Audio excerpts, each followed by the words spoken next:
الرجيم بسم الله الرحمن الرحيم وإذ ابتلى إبراهيم ربه بكلمات فأتمهن صدق الله العظيم. محترم حضرات اور دینی بھائیوں، وقت بہت مختصر ہے، اس لیے انتہائی اختصار کے ساتھ چند باتیں آپ کے گزار کرتے ہیں اور آخر میں ایک دو مسئلے بھی آپ کے گزار کرتے ہیں. ابھی آپ نے مجھ سے قبل تقریروں میں سنا سیدنا ابراہیم علیہ السلام اور سیدنا اسماعیل علیہ السلام کی قربانیوں کے تذکرے. یہ سیدنا ابراہیم علیہ السلام جب اس زمین پر تشریف لائے، اللہ نے وجود بخشا، تو قرآن نے خود کہا ہے کہ ہم نے ان کی پوری زندگی کو آزمائش اور ابتلا میں گزارا، لیکن سیدنا ابراہیم علیہ السلام نے پوری ابتلا اور آزمائش میں اپنے آپ کو کھڑا ثابت کیا. تو اس کے پاس میں ہم نے پوری دنیا کی امامت کی ذمہ داری کو سوچا.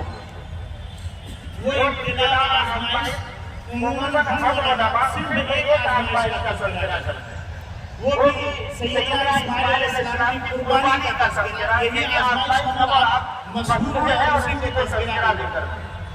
لیکن مفسرین میں سے علامہ ابن کثیر رحمۃ اللہ علیہ نے لکھا ہے اس آیت کے ذیل میں کہ تقریباً 30 آزمائشیں تھیں جو اللہ تبارک و تعالیٰ نے حضرت اسماعیل علیہ السلام سے 30 آزمائشیں تھیں، لیکن ان میں سب سے بڑی آزمائش بیٹے کی قربانی، اور قرآن نے بھی اس کو بڑی آزمائش قرار دیا. یاد رکھیے، کسی بھی انسان کی اللہ آزمائش کرتا ہے 3 وجہوں سے کرتا ہے. سمجھ لیجیے بات کو، ذہن نشین کر لیجیے. کسی بھی بندے کی آزمائش اللہ 3 وجہوں سے کرتا ہے، یا کوئی بھی آزمائش میں مبتلا ہوتا ہے تو اس کی 3 وجہ ہوتی ہیں.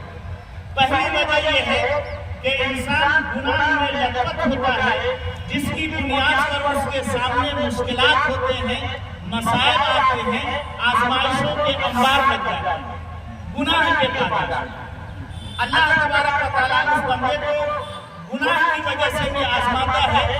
اگر وہ تائب اور خائب اور فاسق ناکام ہونے کے بعد توبہ کر لیتا ہے سچی، تو اللہ اس کے اس گناہ کو بھی معاف فرما دیتا ہے. دوسری آزمائش کو ہونے کی وجہ ہوتی ہے کہ کسی کی قابلیت کا ٹیسٹ لے لینا، کسی کی صلاحیت کا امتحان لے لینا.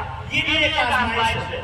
جیسے مدرسوں میں اساتذہ طلبہ کا امتحان لیتے ہیں کہ آج ہمارے بچے کو قابل ہو رہے ہیں.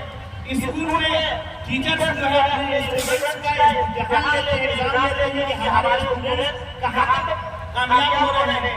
کانوینٹ لوگ چلا رہے ہیں تو اس میں بھی ایگزام کا سسٹم ہوتا ہے. صلاحیت اور قابلیت کو پرکھنے کا امتحان ہوتا ہے، صلاحیت اور قابلیت کو آزمانے اور آزمائش کرنے کا امتحان ہوتا ہے.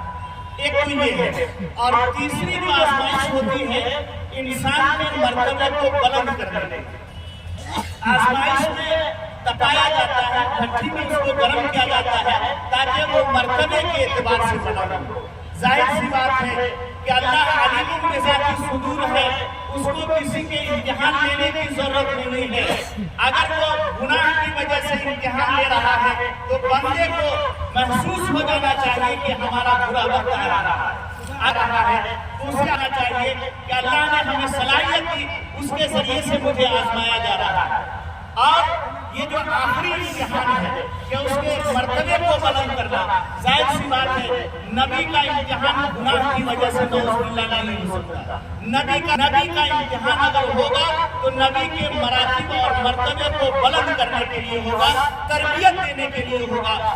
ابراہیم علیہ السلام کی جتنی بھی آزمائشیں ہوئی ہیں، میں نے آپ کو 30 آزمائشوں کا تذکرہ کیا. ان ساری آزمائشوں کے پس پردہ اللہ کی طرف سے یہ مقصود تھا اور یہ کار فرما بات تھی کہ ابراہیم علیہ السلام رتبے میں ہم سے اور بھی قریب سے قریب تر ہو.